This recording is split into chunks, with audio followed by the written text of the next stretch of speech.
Selamat datang kawan-kawan di channel Alur Drakor. Buat kalian-kalian penikmat drakor yang sayang kota, terus cuman mau tahu inti ceritanya aja, yuklah sini merapat. Langsung masuk aja ya kita ke episode 3. Yuk. Episode 3 dibuka dengan Minjun bertanya, siapakah Songi sebenarnya? Tentu aja Songi kesal karena mengira Minjun mengambil dompetnya. Kemudian kita kembali ke tahun 1609.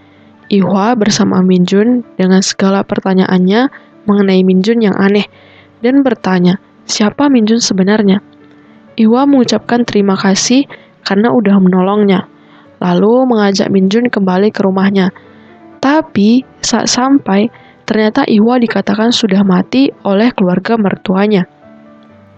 Bahkan membuat makam palsu Ihwa. Dengan sedihnya, Ihwa memutuskan untuk kembali ke rumah orang tuanya. Minjun memutuskan untuk mengikuti Ihwa dan akan melindunginya.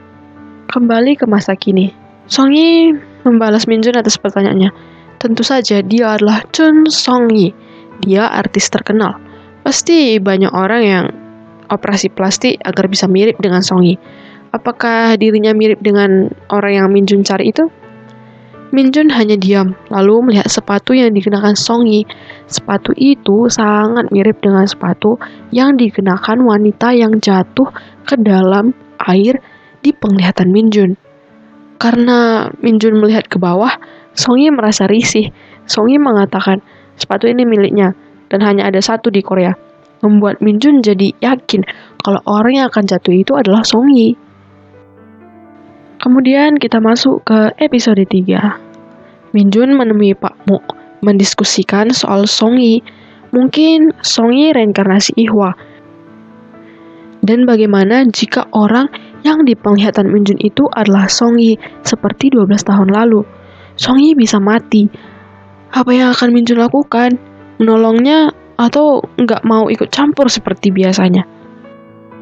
Kita pindah kepada Semi yang sedang bersama Songi bertanya-tanya soal kejadian di salon.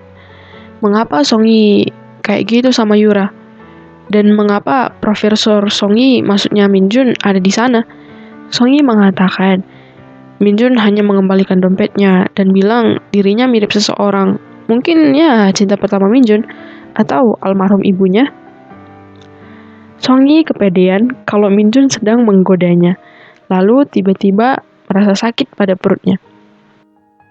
Sementara itu, Hui Kyung di kantornya terus kepikiran soal Minjun yang ditemuinya saat menjemput Songi dan ngerasa pernah ngeliat Minjun.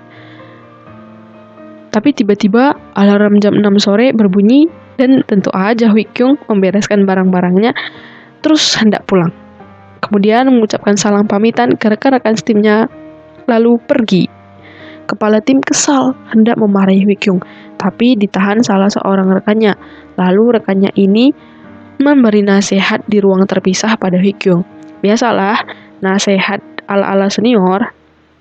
Rekannya ini menyuruh mengganti foto latar komputer Hui Kyung yang adalah foto Songi menjadi foto keluarga. Dan belikan kopi untuk semua serta minta maaf pada semua. Dengan polosnya, Hui Kyung mengiyakan dan melakukan yang diperintahkan oleh seniornya itu. Saat itu, semua rekan tim Hui Kyung langsung kaget dan syok saat ngelihat foto latar komputer Hui Kyung. Karena foto keluarganya di mana bapaknya adalah presidir dan abangnya adalah direktur, membuat mereka itu langsung gugup saat Hui Kyung mengantarkan kopi dan langsung mengajak pulang. Hui Kyung yang polos bercerita ke abangnya nih, kalau nggak ada yang tahu siapa dirinya. Aduh, Hui Kyung. Dan abangnya Hui Kyung ini ternyata sangat jahat. Dia akan menghalalkan segala cara untuk mendapatkan apa yang dia mau. Membunuh orang yang tidak mau menjual tanahnya. Bahkan membuat presidir di perusahaan mereka yang dirasanya akan mengganggu rencananya dengan nukar suntik insulin si presidir yang lagi sakit diabetes. Kita berpindah kepada Minjun. Di ruang perpustakaannya, dia teringat kembali akan Ihwa. Lalu tiba-tiba mendengar suara Songi yang lagi kesakitan. Songi sangat kesakitan. Terus berusaha sendiri untuk ke rumah sakit dan masih sempat-sempatnya untuk bermakeup dulu. terus pergi make sepatu heels abu-abunya. Di pintu saat keluar, Minjun juga keluar. Dan kayaknya sengaja gitu, pura-pura mau ke rumah sakit juga. Saat di RS, Minjun membuat dokter terheran-heran karena menjelaskan gejala penyakit Songyi, lalu menyimpulkan kalau itu adalah usus buntu dengan gaya seorang dokter. Bahkan sampai memerintah si dokter, membuat si dokter itu jadi kesal gitu. Manajer apa yang menyuruh dokter? Karena Songyi mengatakan kalau Minjun adalah manajernya, takut ketahuan dia bersama seorang pria. Saat sebelum masuk ruang operasi, Songyi meminta Minjun untuk menunggunya. Jangan pergi. Membuat Minjun merasakan sesuatu, lalu hendak pergi. Tapi tentu saja nggak jadi. Minjun menunggu Songyi sampai selesai operasi dan memapah Songyi yang kesakitan. Songyi harus berjalan agar segera buang angin karena baru dioperasi. Sambil jalan-jalan, Songyi banyak berbicara dan bercerita. Terus nanya-nanya soal gadis yang mirip dengannya pada Minjun.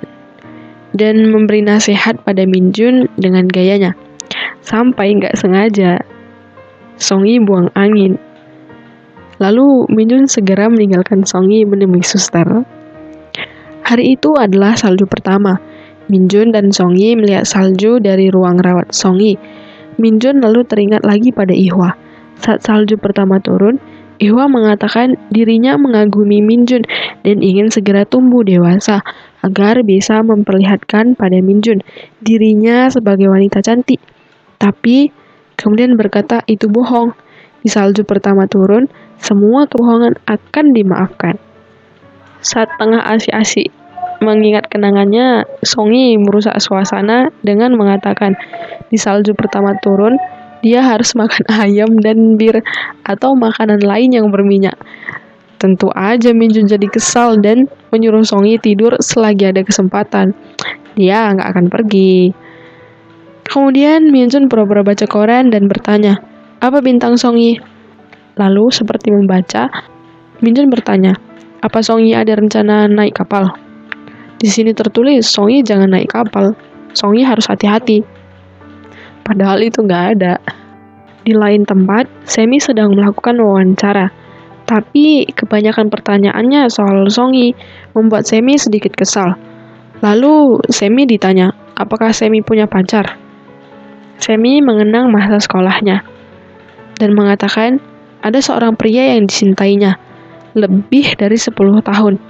Tentu saja itu adalah Hui Kyung. Tapi Hui Kyung nggak pernah melihatnya. Semi lalu mengunjungi Songyi bersama Hui Kyung yang ditemuinya di pintu ruangan Songyi karena Hui Kyung tidak diizinkan masuk oleh penjaga. Songyi minta diambilkan koran mau melihat horoskopnya, tapi tidak menemukan apa yang dikatakan Minjun. Tentu saja itu hanyalah kebohongan Minjun, meski Songyi nggak akan mendengarkannya dan menceritakannya pada Bakmu. Songyi menelepon Minjun lewat pager, meminta Minjun meminjam komik di toko komik temannya. Minjun kesal. Apakah menurut Songyi dia akan melakukan itu? Tentu saja Minjun melakukannya. Minjun mendatangi toko buku Bokja, membuat Bokja terpana pada ketampanan Minjun. Minjun memberikan komik pinjaman Songyi dengan kesalnya. Adik Songyi, Yunjae dan ibunya segera mendatangi Songyi di RS. Begitu melihat Songyi, Yunjae langsung hendak pulang. Yunjae selalu bertengkar dengan Songyi dan kesal setiap kali Songyi ingin memberi uang jajan. Yunjae selalu menyalahkan Songyi. Karena uang Songyi, keluarga mereka berantakan. Ayah mereka pergi. Ditambah lagi, ibunya Songyi yang kerjanya hanya ingin perhatian dari media. Membuat Songyi sangat sedih dan marah, menyuruh ibunya keluar. Semua kejadian itu dilihat oleh Minjun yang juga ada di ruangan itu.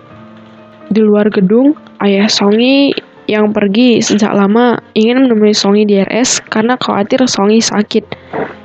Tapi begitu melihat Yunjae, ayah Songyi berbalik dan tidak jadi pergi. Minjun yang juga ada di luar melihat ayah Songyi menatap Yunjae yang pergi. Sementara itu, Songyi di ruangannya mengenang ayahnya saat masih bersama dengan mereka. Song-yi sangat dekat dengan ayahnya. Lalu ayah Song-yi pun pergi. Keesokan paginya, Song-yi dibantu manajernya berdandan untuk persiapan keluar dari RS. Dan tidak menemukan sepatu heelsnya. Kemudian mencurigai Min Jun sebagai pria aneh karena mengingat Min Jun pernah menatap sepatunya. Jadi, Song-yi berkesimpulan kalau Min Jun yang mencurinya. Di kelasnya, dosen Do Min Jun sedang membahas soal cinta. Cinta tidak abadi.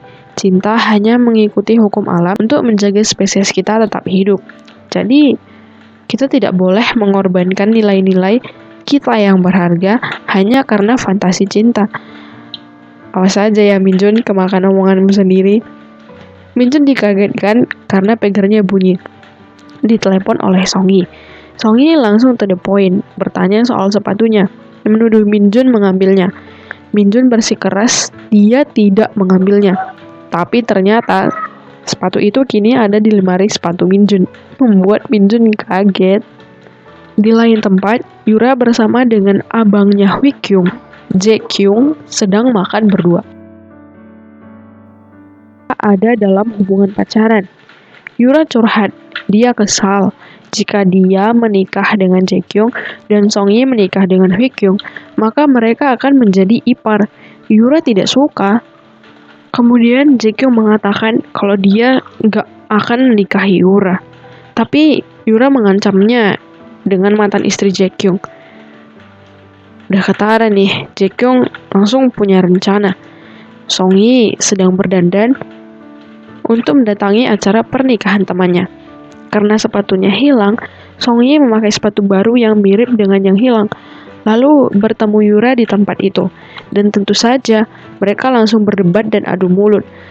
Setelah perdebatannya, Song-yi melepon Min Jun dan mengatakan dia akan memaafkan Min Jun dan sudah membeli sepatu yang sama. Dan gak mengerti mengapa Min Jun mengambilnya. Min Jun melihat acara pernikahan itu yang disiarkan langsung dan melihat Song-yi yang hadir di sana mengenakan sepatu yang sama yang di penglihatannya. Bahkan gaun Song-yi juga terlihat mirip.